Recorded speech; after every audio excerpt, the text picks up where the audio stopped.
Autopsy reveals Gleaner journalist Job Nelson did not die from gunshot wound. An autopsy conducted on the body of journalist Job Nelson on Tuesday showed that he did not die from gunshot wounds as earlier reported. The autopsy conducted around 9 a.m. at the House of Tranquility Funeral Home revealed that the preliminary cause of death was a penetrating wound to the chest caused by a metal object from the airbag of the car Nelson was driving. No gunshot wound was found on Nelson's body, the police subsequently told reporters. We can confirm based on the autopsy result that he, Nelson, died from a punctured wound he sustained in the car accident, said Deputy Commissioner of Police DCP Fitzbailey. When questioned where the initial story of Nelson being gunned down by unknown assailants on Spanish Town Road in May came from, DCP Bailey said the police were acting on the information received by the pronouncing doctor. Nelson was employed at the Jamaica Gleaner up to the time of his death, was reported to have been shot in the chest by attackers. It was said that while attempting to drive himself to the hospital, Nelson crashed his vehicle into a utility pole along Coley Smith Drive, Trenchtown.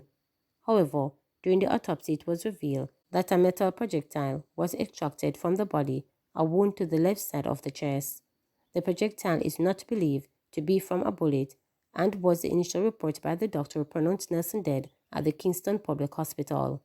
It is believed that the object was discharged with immense force from the car airbag upon impact, which caused it to pierce the body of the deceased as the way through and damage the lung, resulting in internal bleeding.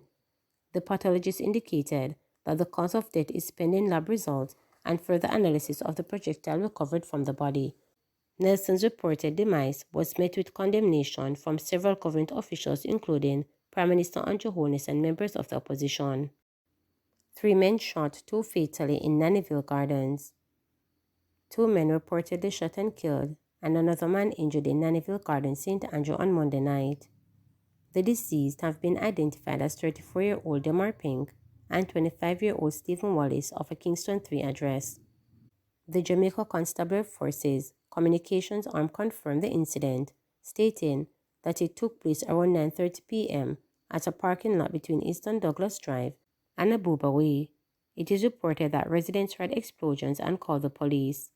Upon the arrival of the lawmen, Pink and Wallace were reportedly seen suffering from gunshot wounds to the upper body.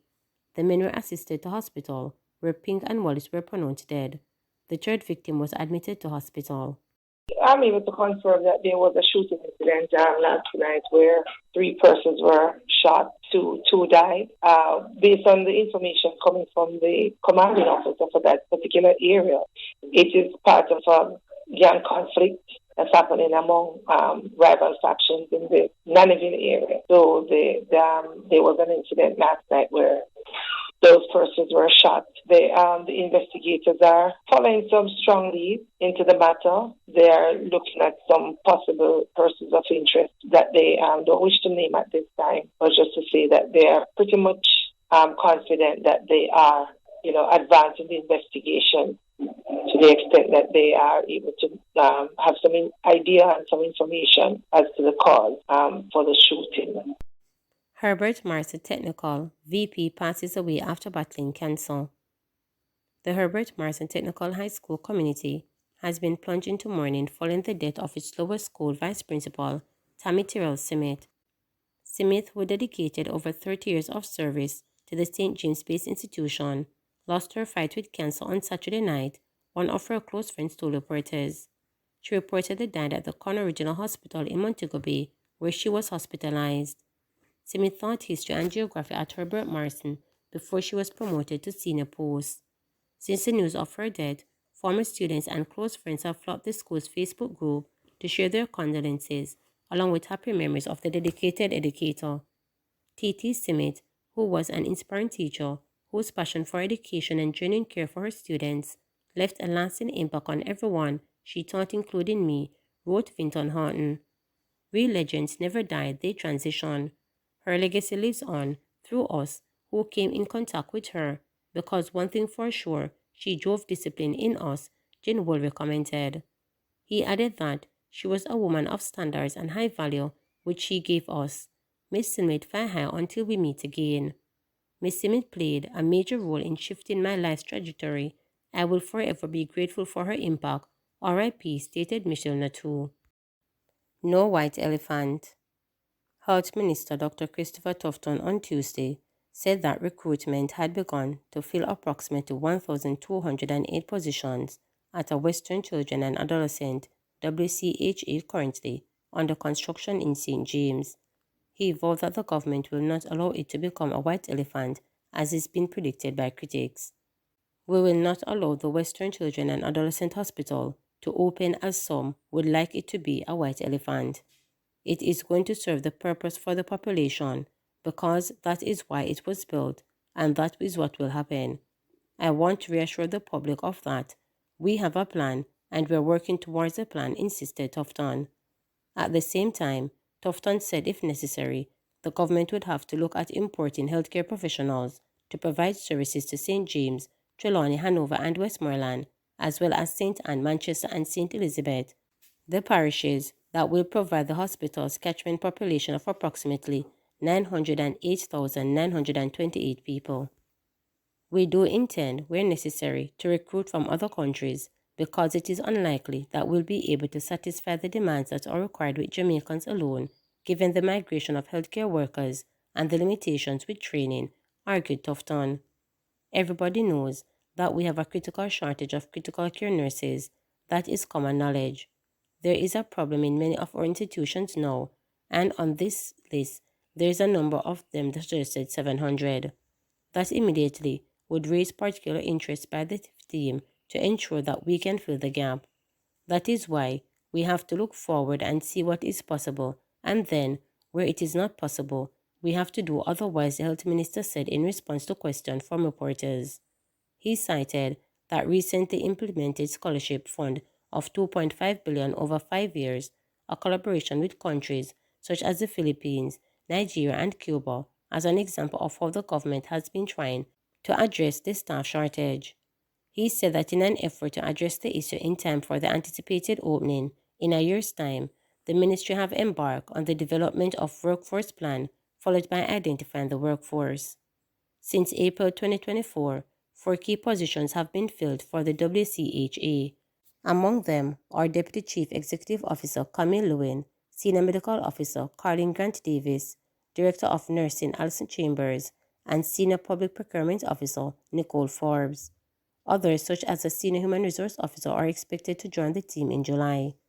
In addition, a comprehensive staffing plan has been drafted and submitted to the Ministry for approval of a staff complement of 1,208 across 22 departments. When completed, the 8th-floor building is expected to accommodate 220 beds, 5 times the 38-bed space that exists in Corner Regional Hospital main building in the past. The WCAH will be the only institution in the country to offer specialized adolescent health care and is expected to take some of the workload from Boston Mental Hospital for Children. When completed, the WCHA will have the need for social services, teachers, and staff to run a daycare center. Tufton said the operational budget for 2024-2025 has been completed, while the operational commissioning plan is being prepared ahead of being presented for stakeholders' consultation and approval. In addition, specifications for additional equipment required are currently being reviewed by the ministry. Former House Speaker Violet Nielsen to get official funeral. Former Speaker of the House of Representatives Violet Nielsen, who died on July 11, has been accorded an official funeral by the government. She was 93. The funeral will take place on Monday, July 8. Leader of Government Business in the House, Edmund Bartlett, made the announcement during Tuesday's sitting of the House, where members paid tribute to Nielsen, who served as the first female Speaker from 1997 to 2002. She was also the first female president of the male-dominated Jamaica Agricultural Society and was a school teacher before she entered representational politics. Nielsen served 3 terms as Member of Parliament for St. James East Central from 1989 to 2002 when she retired from politics.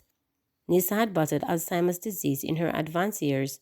Member of Parliament for East Kingston and Port Royal Philip Paulwell, in his tribute, called for more to be done to ensure Jamaicans understand the challenges posed by the disease.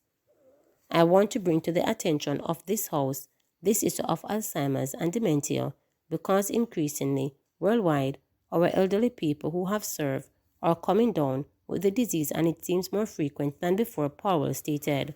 I think we through the Ministry of Health have to engage in greater public awareness and education about Alzheimer's.